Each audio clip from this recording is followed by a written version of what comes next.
Okay, so Judy Filipkowski has had angioplasty, and I'll let her fill you in.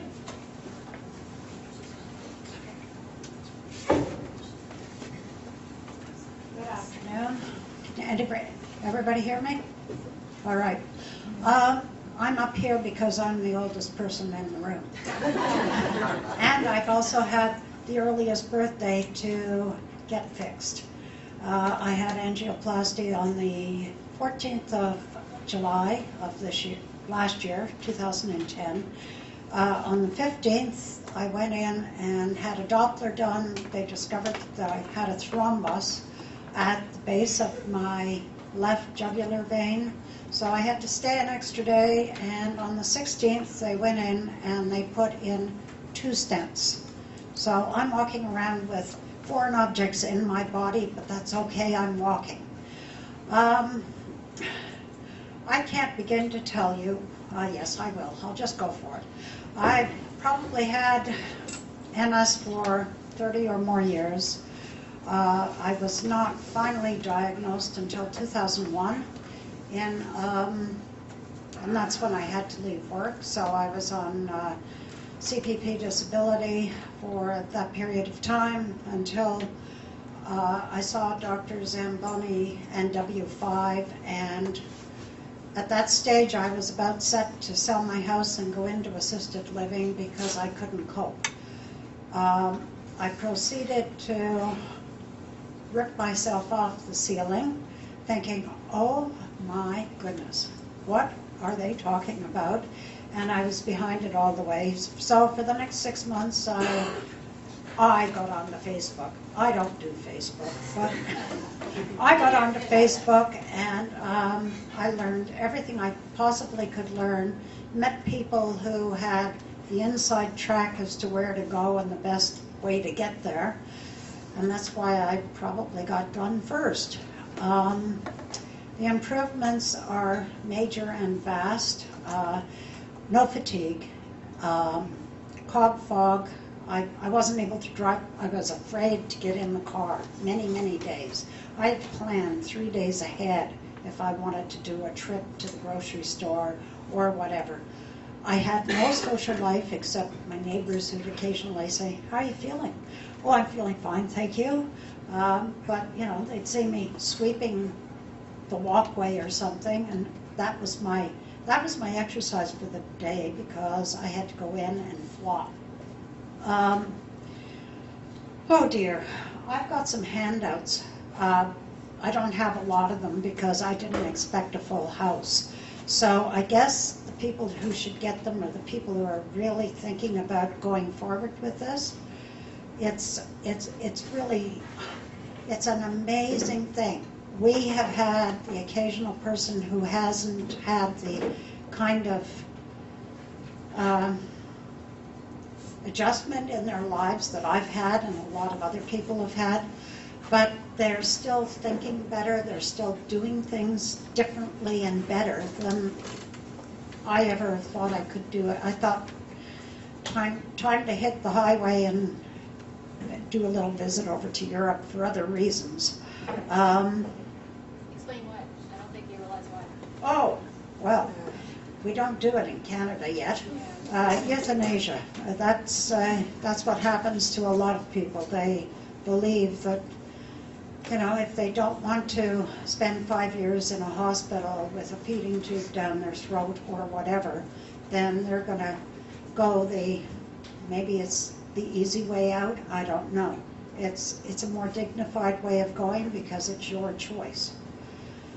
Let me get on to something a little different. This procedure has been done in Canada for a number of years. If you have kidney problems and you are on a dialysis machine, this procedure is done because your veins get clogged with iron.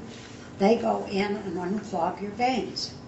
It has been done by Dr. McDonald, who has had good results with at least 5 people before Canada shut down the procedure. It was also done in BC. One poor doctor almost lost his license because he did the procedure and they didn't know the person had MS. So consequently, the minute they found out that person had MS, they almost shut him down. And there was such a hue and cry, and everybody and their brother were sending emails and letters and what have you, that the College of Physicians and Surgeons of BC backed off. So, I mean, there's a lot of people power out there, and we've got to start using it. I can go out and I can get a facelift if I had the money. I could get a boob job if I so chose.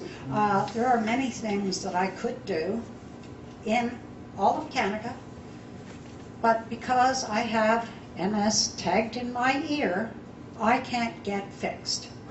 But we should be able to be fixed in here. If it costs me, whatever it costs me, now the last I heard it was going to cost in Ontario probably around $1,500 if it was done under the care of OHIP. Now that was spoken by Dr. Sandy McDonald.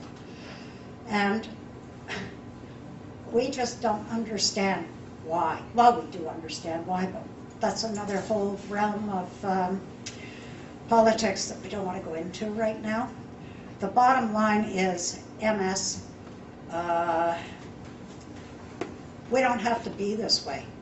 If you've got issues with blocked jugular veins, then it's cruel to stop people from getting the procedure done and having big, small, whatever improvements. Other people will tell you how great the improvements are. I've actually done papers that I want to hand out to some people. Has my time up yet? Is anybody watching the clock? You're doing well. Okay. And the third thing is there are two things out there right now that if you want to donate to something other than the MS Society, there's a thing called Angioplasty for All, which is a way of trying to get this thing progressed. Unfortunately, it's through legal methods, and they need funding. The second one is another setup, which I don't have the details with me, but I can get them for you without a problem. It's a